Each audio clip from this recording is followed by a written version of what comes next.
Sean bienvenidos, soy Roberto Antonio Quintanilla Aguilar y ahora les presento mi cuarto capítulo de mi proyecto de servicio social. El título del video en cuestión está titulado como Conectando el Mundo, Telecomunicaciones y la importancia de las redes. Así que acompáñenme a esta parte de aprendizaje en la cual vamos a adquirir mucho más conocimiento. Pues bien, hoy daremos un vistazo a cómo pasamos de sistemas tan sencillos a una red global tan grande. En el siglo XX, la tecnología clave fue la obtención, procesamiento y distribución de la información. Pero todo tiene un origen, así que vamos a descubrirlo. Mucho antes de Internet, la única forma o manera de comunicarse digitalmente era a través del uso del telégrafo, el cual fue inventado alrededor del año 1840. Este dispositivo revolucionario emitía señales eléctricas a través de cable. Utilizando el código Morse, sentó la base del futuro que vendría. Aunque fue primitivo, fue el primer paso para entender que la información podría viajar instantáneamente de un punto a otro. A mediados del siglo XX, la fusión entre computadoras y comunicaciones lo cambió todo. En 1958, el Ministerio de Defensa de Estados Unidos fundó ARPA y el objetivo era realmente muy ambicioso, ya que lo que se pretendía alcanzar o lograr era conectar o comunicar una serie de ordenadores para una base de investigación. Ya para el año 1967, ARPA anunció o comunicó el plan ARPANET. Esta no era una red cualquiera, mucho ojo, mucha atención con ese detalle, ya que esta estaba diseñada con una arquitectura muy robusta, con una gran capacidad de control y de mando, teóricamente capaz de hasta soportar o sobrevivir una guerra nuclear. Posteriormente a ello, la innovación técnica aquí jugaba un papel muy clave. La subred inicial no conectaba directamente las computadoras u ordenadores entre sí, sino que esta se encontraba basada en mini computadoras, que eran conocidas como IMPs. Esto en español significa procesadores de mensajes de interfaz. Estas estaban conectadas por línea de 58 kilobits por segundo. Estos los podemos llamar como que eran los abuelos de los routers modernos que tenemos ahora en día, ya que los que están en la actualidad, si los comparamos con aquellos, sin duda es un cambio totalmente grandísimo. La red no paró de crecer nunca. En el año 1971 ya existían 23 puntos conectados entre sí. Pero el verdadero boom llegó a principios de los años 80, con un fenómeno social inesperado, el cual conocemos como el correo electrónico. El modelo antiguo que se utilizaba de una sola computadora haciendo todas las tareas en simultáneo se acabó, se terminó. Este modelo fue reemplazado por una inmensa red de computadoras interconectadas. Ya para el año 1982 se estableció el estándar TCP/IP. Este significa protocolo de control de transmisión e IP significa protocolo de internet. Gracias al nacimiento de este, ya se permitió a nivel global interconexiones de redes dispares, lo que hoy comúnmente conocemos como simplemente Internet. Esta invención realmente ha tenido un impacto social muy importante, ya que pasamos del uso militar, ya que este fue el propósito inicial por el cual se creó, pasamos de ese al uso comercial, con la explosión o la llegada de la explosión del correo electrónico, la mensajería instantánea y también el comercio electrónico.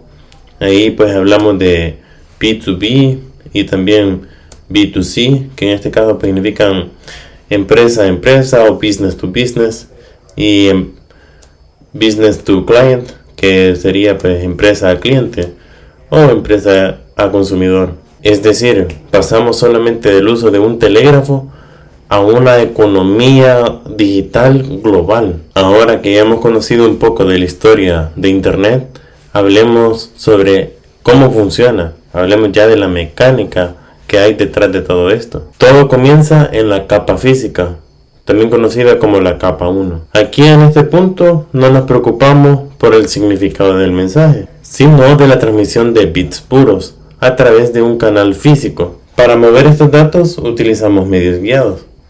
Por ejemplo, tenemos los clásicos pares trenzados, como el UTP categoría 5 que tenemos en casa. Y también disponemos del clásico, el veterano cable coaxial, el que utilizamos en los televisores. Estos realmente son el estándar de cobre que se ha utilizado durante décadas y que son los que han movido al mundo. Sin embargo, el mundo entero exige movilidad. La transmisión inalámbrica es la respuesta para no estar atados a una infraestructura terrestre. Y es aquí donde entran en juego los medios no guiados, como lo son la radiotransmisión, microondas y ondas infrarrojas. Mirando hacia el cielo, los satélites son la clave para una cobertura global. Estos se clasifican por su altura. Entre ellos existe el GEO, el MEO y el LEO. Estos son realmente esenciales cuando no se puede tirar un cable en una gran masa de agua, por ejemplo, o en una selva salvaje, ya que resulta imposible. Curiosamente, hay un detalle que vale la pena mencionar, y es que aunque nuestro teléfono celular sea inalámbrico, el sistema telefónico que lo respalda utiliza inmensas troncales de fibra óptica digital para conectar en las oficinas de conmutación. Así que al final, tanto lo terrestre como lo aéreo trabajan juntos. Ahora subamos un escalón, dejemos el cable y pasemos a la capa de enlace de datos, también conocida como capa 2. Su función realmente parece modesta: mover información del extremo de un cable a otro. Algo muy sencillo, pero es algo que realmente es muy vital. Su función principal es convertir el flujo bruto de bits a unas unidades manejables que son conocidas como trama. Un aspecto clave es el entramado.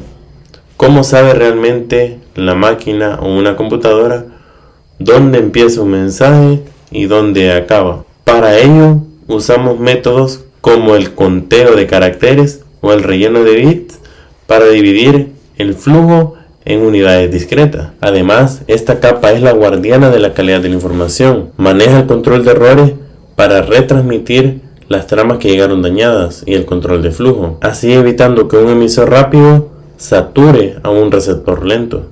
La capa de enlace realmente es tan compleja que se divide en dos subcapas.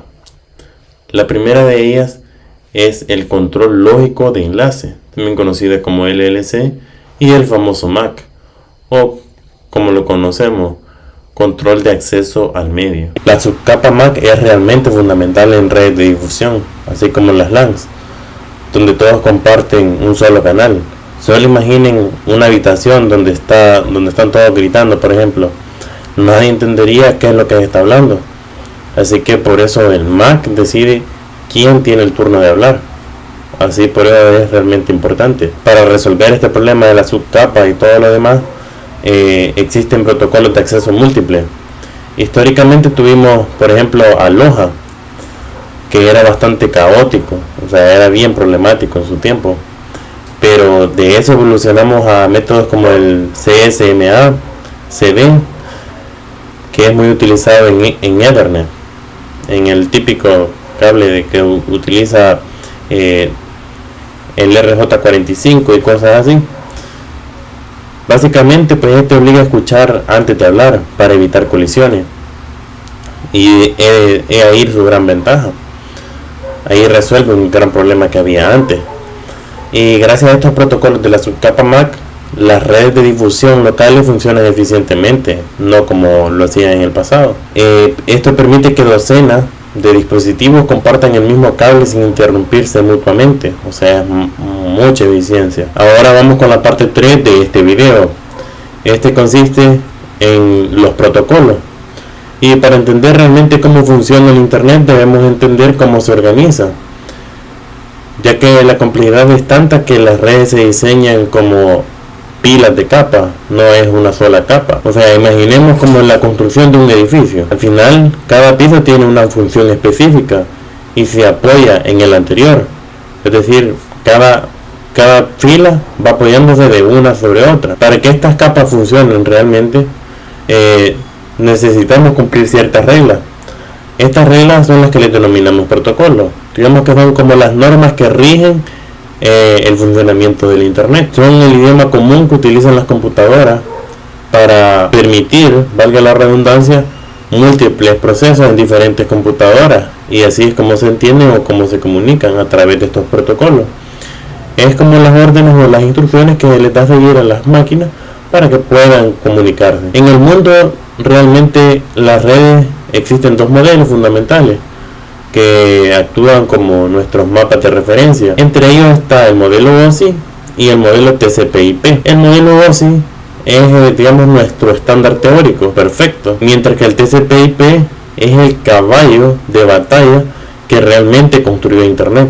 O sea, aquí es donde se sedimentó las bases para poder tener el Internet como lo conocemos hoy en día, como se comunican aparatos como lo son Internet de las cosas, nuestros dispositivos móviles, laptops, tablets, computadoras de escritorio. Todos los dispositivos que se conectan a Internet utilizan este tipo de protocolos para poder comunicarse. Ahora hablemos del modelo OSI, de la Organización Internacional de Normalización.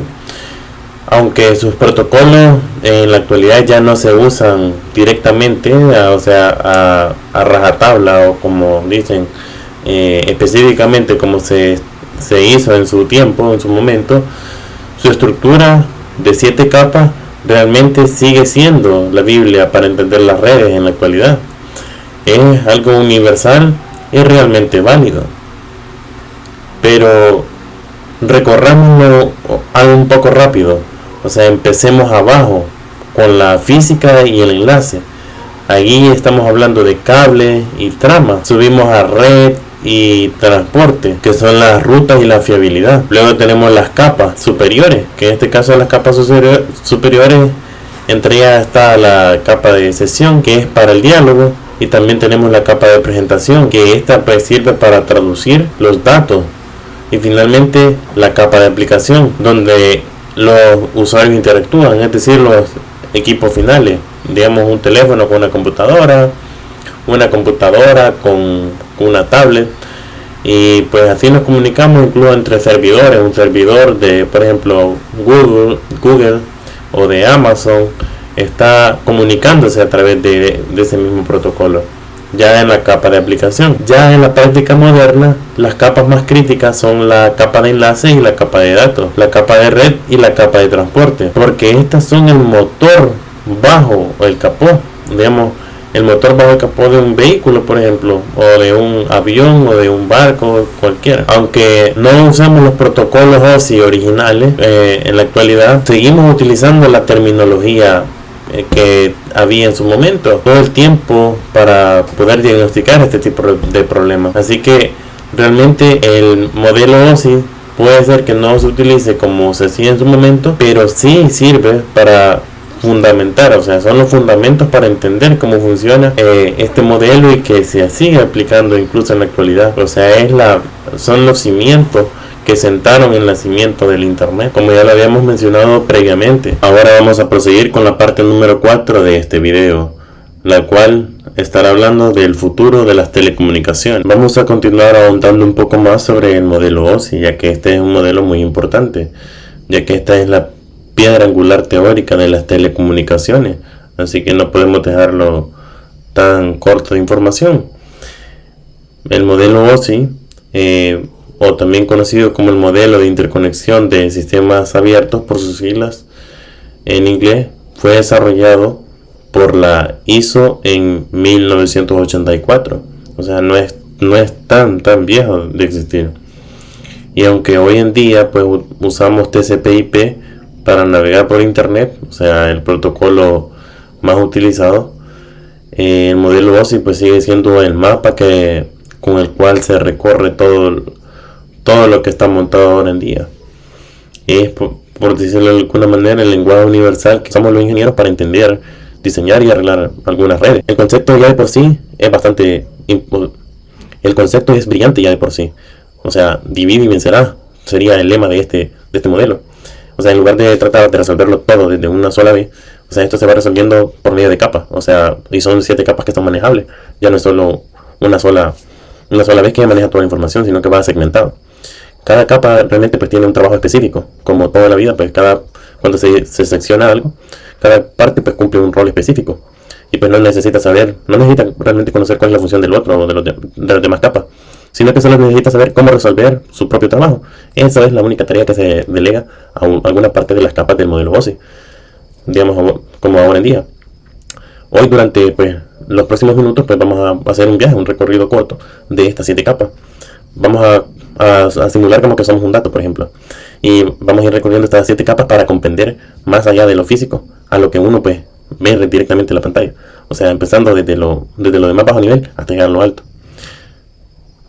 Empezamos pues con la capa número 1, la capa física.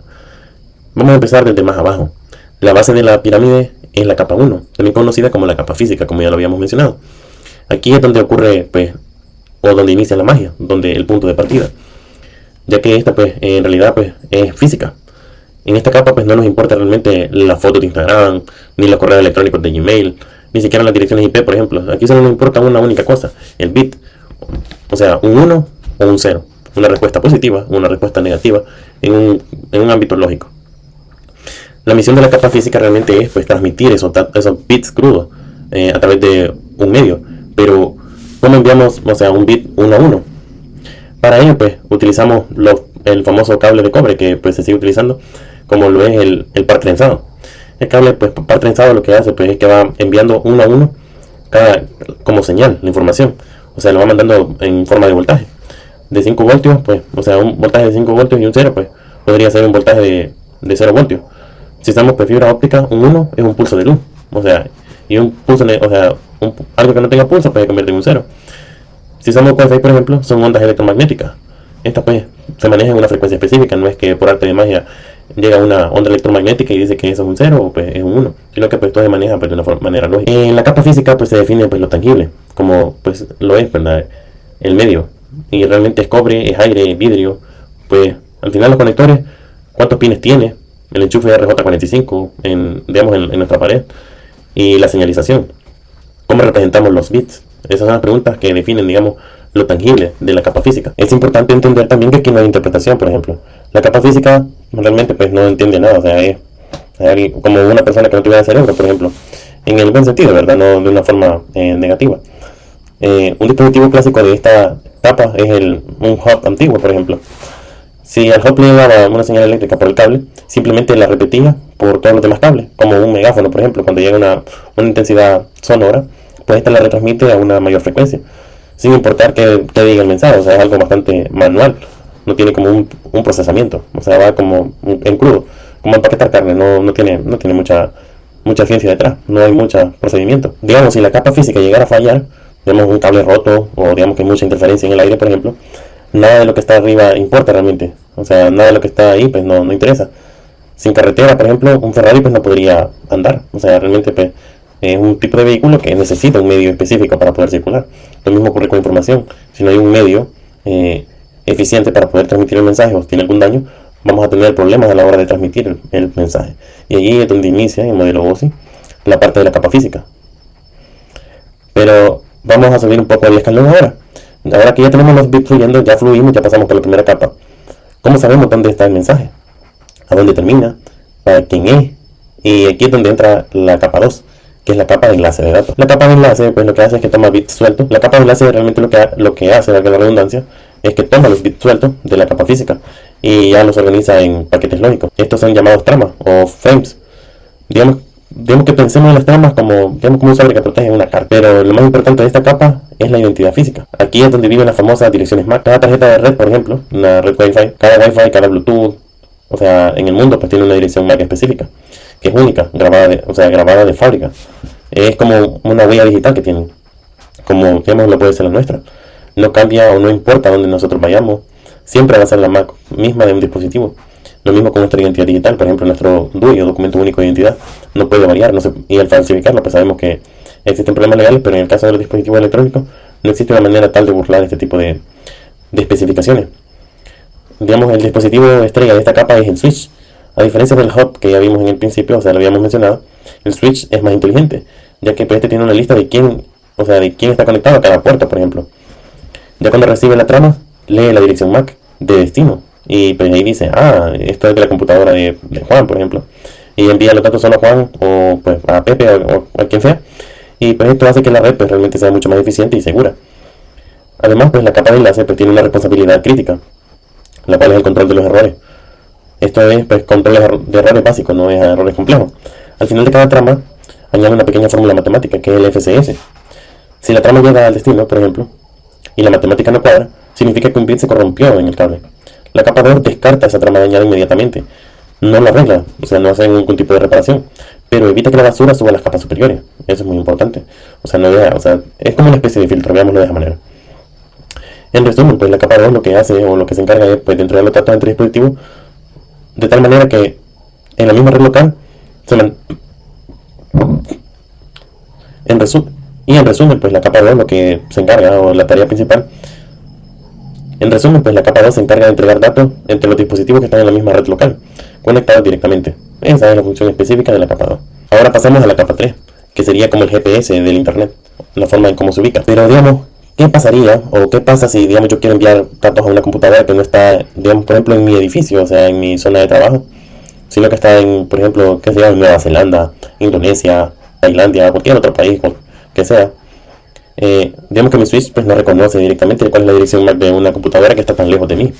Por ejemplo, en, qué sé yo, en Silicon Valley, o sea, en San Francisco, California. O sea, necesitamos realmente un sistema de direcciones global.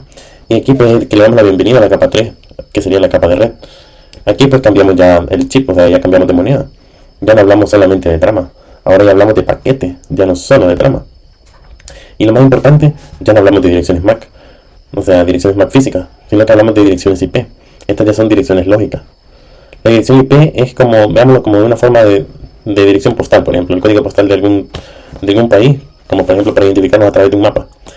Pues esto tiene una jerarquía, digamos, en un mapa pues existe país, ciudad, calle, y esto permite, por ejemplo, ubicarse de una manera precisa a nivel pues, de la inmensidad de lo que es la red global. El rey de esta capa pues, es el router, el que podemos tener en casa, por ejemplo. El router es literalmente el director del tráfico de internet, simplemente. O sea, lo podemos ver como algo tan simple, el router así como, solo prendes y apagas esto y pues no tiene mucha ciencia o mucha historia, pero realmente pues sí posee muchas características y es parte de lo que cumple para poder transmitir información. Ya cuando nuestra computadora envía un paquete a Google, por ejemplo, ese paquete salta de router en router, o sea, va, digamos, como brincando, o sea, pero se transmite. Cada router mira una dirección IP específica de destino y pues toma una decisión. ¿Por qué camino envío esto para que llegue más rápido? Se pregunta el router. Y así es como va redirigiendo la información. A esto se le llama enrutamiento. Es como el Waze o el Google Maps de los datos, realmente el router. Si una ruta, por ejemplo, está congestionada o un cable submarino se rompió, la capa de red recalcula el camino. Digamos, no se queda estancado, la capa 3 del router no se inmuta. Él sigue su camino, no se detiene. Si dije, no encontré por esta vía, pues me voy a ir por esta otra. Digamos que busca siempre atajo. Digamos como cualquier, por ejemplo, un motociclista en la vida real. Pero es bastante crucial también entender la diferencia con la capa anterior, la capa de enlace. Que esta pues se ocupa de llevar el mensaje de puerta a puerta dentro del mismo barrio, o sea, de la misma red local. O sea, digamos que en nuestra colonia, por ejemplo, en nuestra ciudad. Toda digamos que la ciudad pues estuviera directamente comunicada. Ya la capa 3 pues se ocupa de llevar el mensaje de ciudad a ciudad a través del mundo. Por ejemplo, en El Salvador podría ser de San Miguel a San Salvador, de San Salvador a Santa Ana, de Santa Ana a La Unión y así sucesivamente.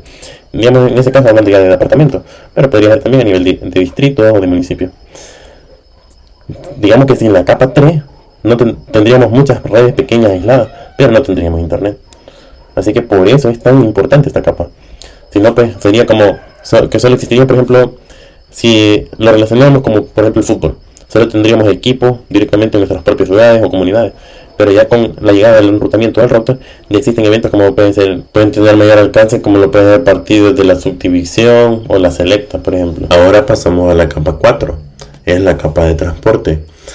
Aquí se mide ya la calidad del servicio. Pues bien, el paquete ya ha llegado a la computadora, o sea, a la computadora de destino o al ordenador de destino, gracias a la dirección IP. Pero veamos, esa computadora está haciendo muchas cosas a la vez. Está reproduciendo un video en YouTube, descargando un archivo y a su misma vez está recibiendo un correo.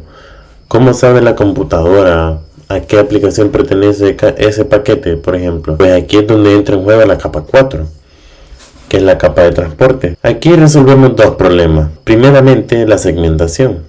Por ejemplo, si vamos a enviar un video de 1 GB de peso, no podemos enviarlo entero, por ejemplo. La capa de transporte lo corta en trozos, o sea, en trozos más pequeños llamados segmentos. Segundo, y esto es vital, pues define cómo se envían estos datos. Aquí tenemos a dos protagonistas famosos, que son el TCP y el UDP. Imaginemos al TCP como un contador obsesivo y bastante meticuloso. Digamos, cuando se envían los datos, espera confirmación de recepción. O sea, tenemos uno cada vez que vaya enviándose un paquete, tener la confirmación de recibido. Digamos, si falta un segmento, pues lo reenvía. Si llegan desordenados, los ordena. TCP garantiza que el archivo llegue perfecto, que no vaya a haber ninguna distorsión en el proceso del envío de la información o del documento o el archivo. Digamos que es lo que usamos para, por ejemplo, correo, páginas web o enviar documentos.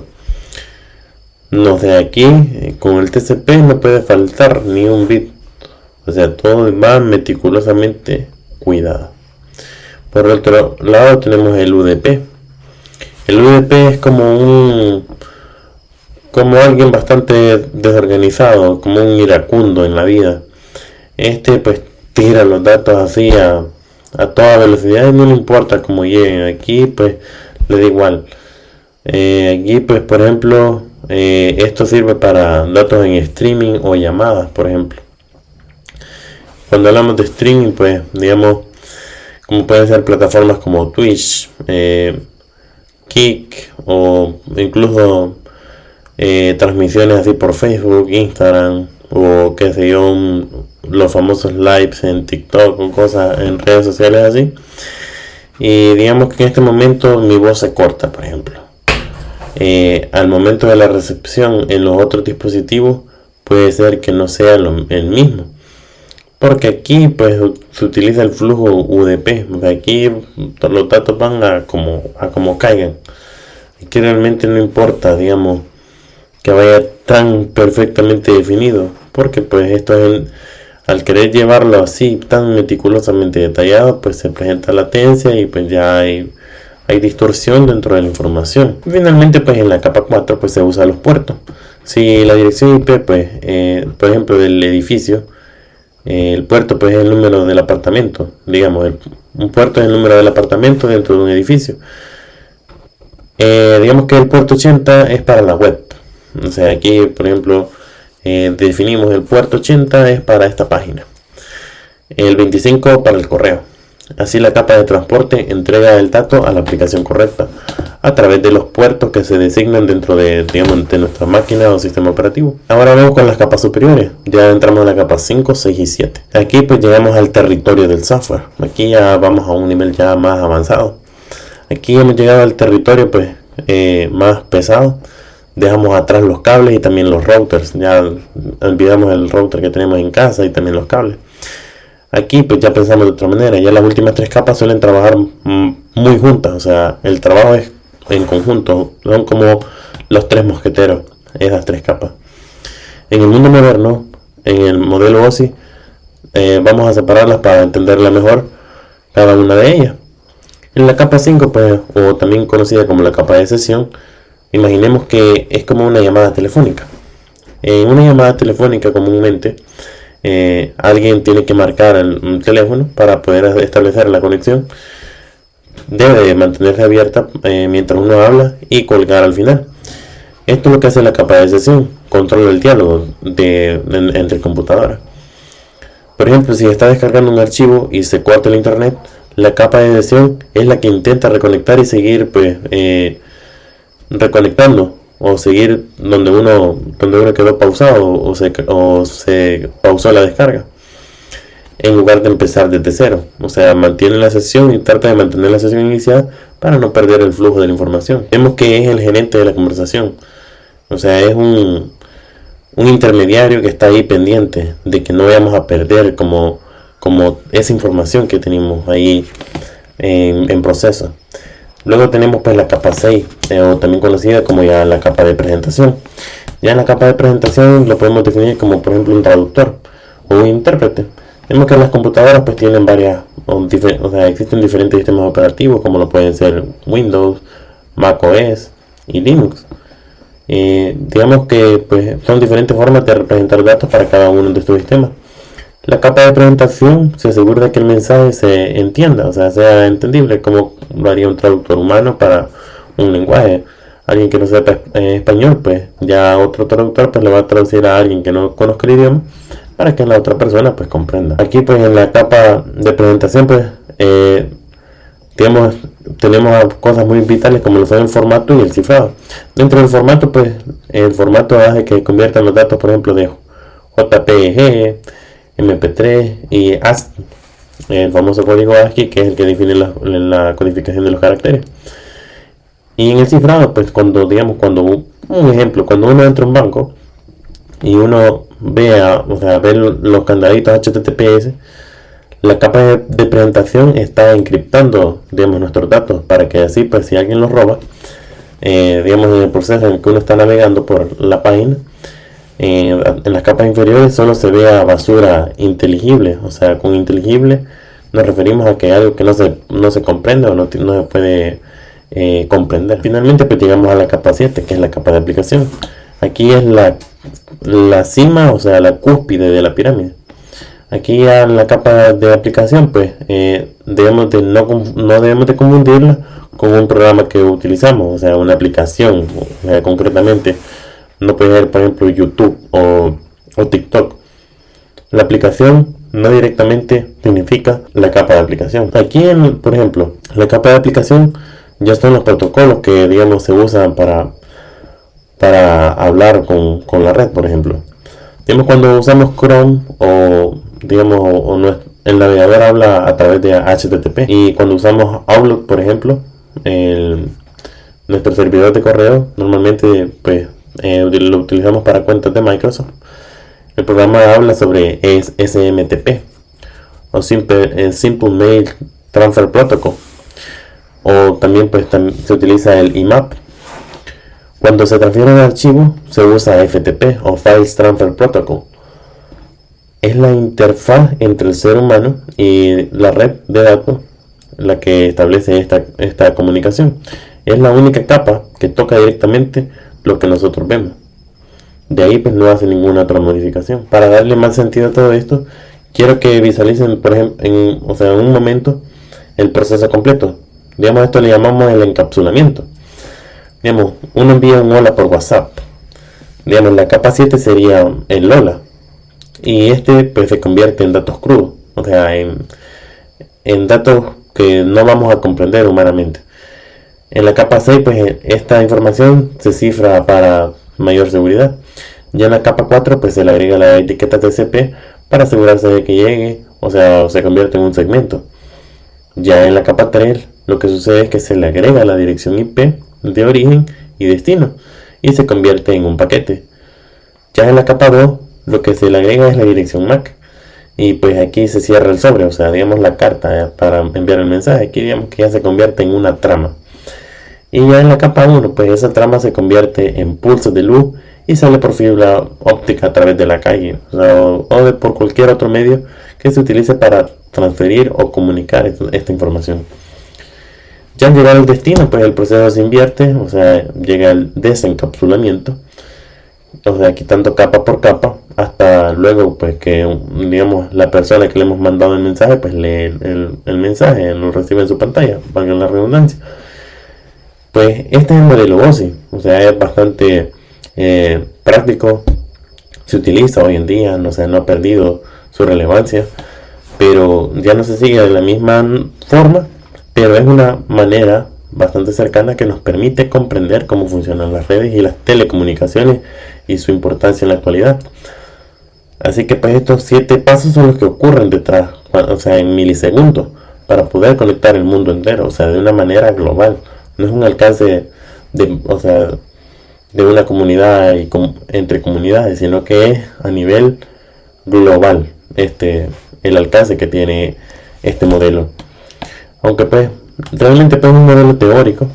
Entenderlo es lo que separa a un simple usuario de un verdadero profesional de redes. Y es por eso que es tan importante conocer todo esto.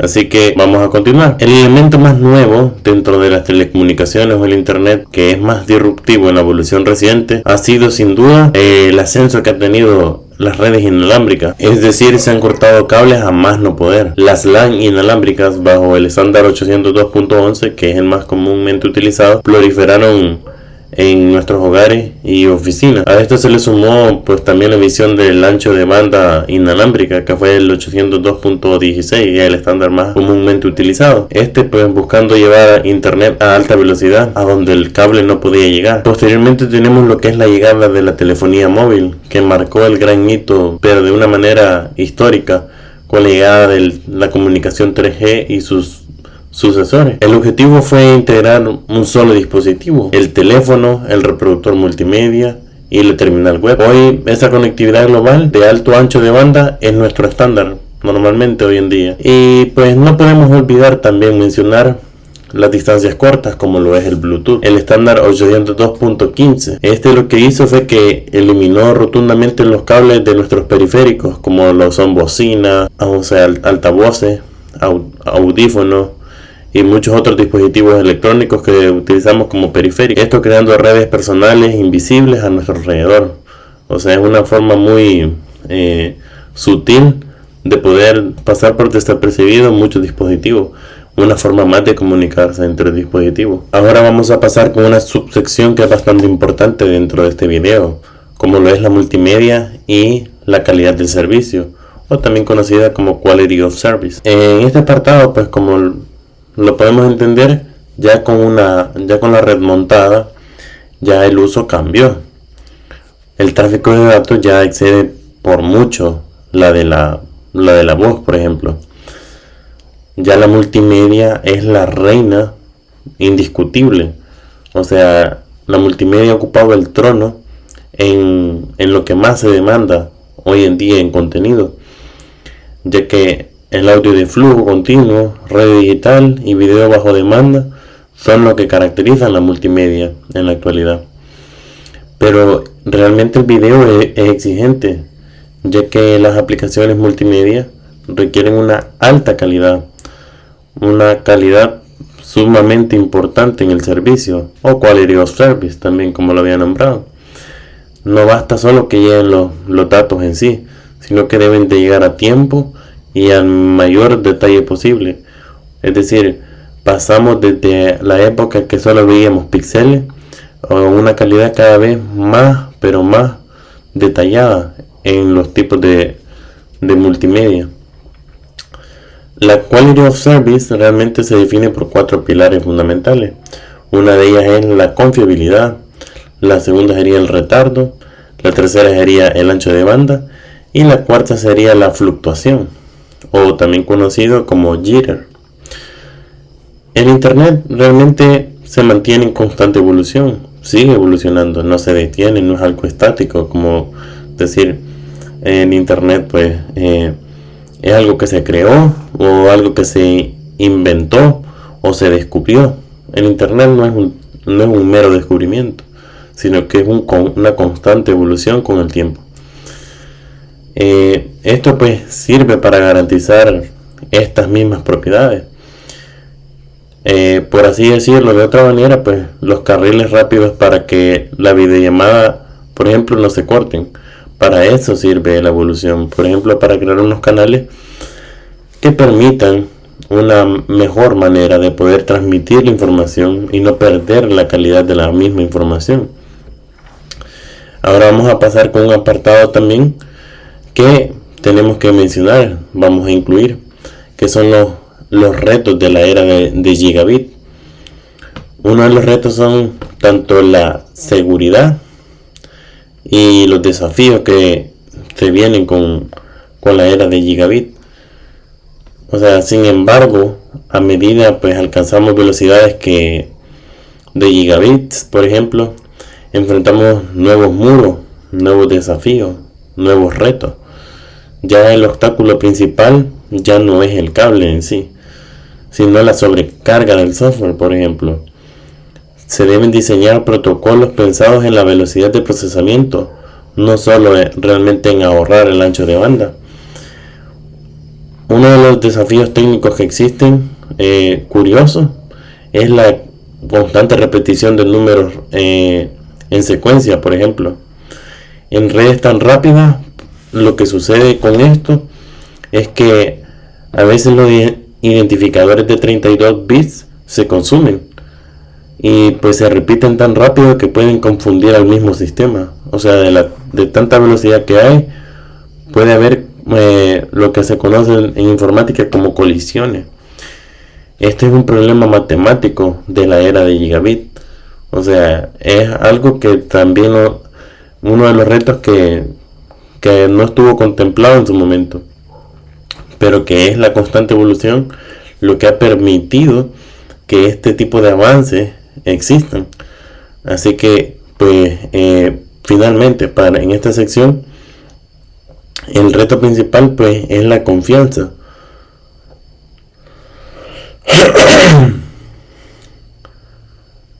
Ya con la red entrando a nuestros hogares y dispositivos domésticos, la seguridad, el monitoreo son finalmente el reto de la confianza. Finalmente sería el reto de la confianza.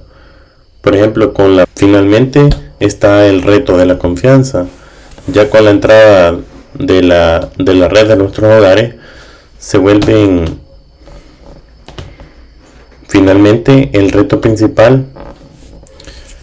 Finalmente se presenta el reto de la confianza. Con la red entrando a nuestros hogares y los dispositivos domésticos, la seguridad y el monitoreo remoto son los pilares críticos para el futuro, ya que la red debe ser rápida, claro que sí, pero ante todo pues debe ser segura.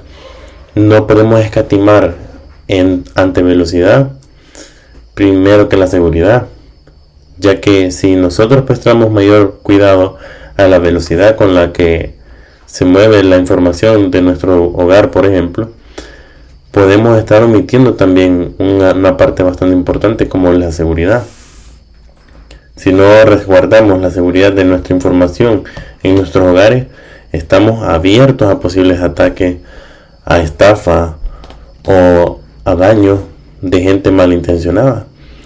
Hay ciberdelincuentes o también conocidos como cibercriminales, y pues también recordando que pues el término hacker pues no define directamente a una persona que causa mal en internet, sino que pues a esto se llama pues pirata informático. Un hacker pues ya es otra cosa, pero ese es un tema más aparte y podemos hablar de ello en otro video. Pero lo importante aquí es no escatimar, o sea, no brindarle mayor atención y mayor cuidado a una red con mayor velocidad, sino que tenerle cuidado también a la capacidad de seguridad que nos puede brindar una red como tal dentro de nuestro hogar. Así evitamos posibles daños o prejuicios dentro de nuestra propia intimidad normal, como lo es nuestro propio hogar. Así que recordando que la seguridad pues es lo primero, evitar pues malas configuraciones en dispositivos IoT, y recordar que entre más va pasando el tiempo la velocidad se va incrementando y más fácil va a ser para una persona malintencionada poder hacer uso de una información que nosotros poseamos a través de dispositivos mal configurados, ya que estos al tener mayor velocidad el ataque va a ser a una mayor prontitud y ni siquiera nos vamos a dar cuenta cuando ya todo pues lo malo haya sucedido, y pues vamos a estar ahí lamentándonos, vamos a sentirnos pues realmente tristes, vamos a sentir mal. Así que debemos recordarlo pues para después celebrar que todo esté bien configurado y así pues tener éxito en las configuraciones de nuestros dispositivos y pues tener pues siempre una gran capacidad para configurar nuestros equipos.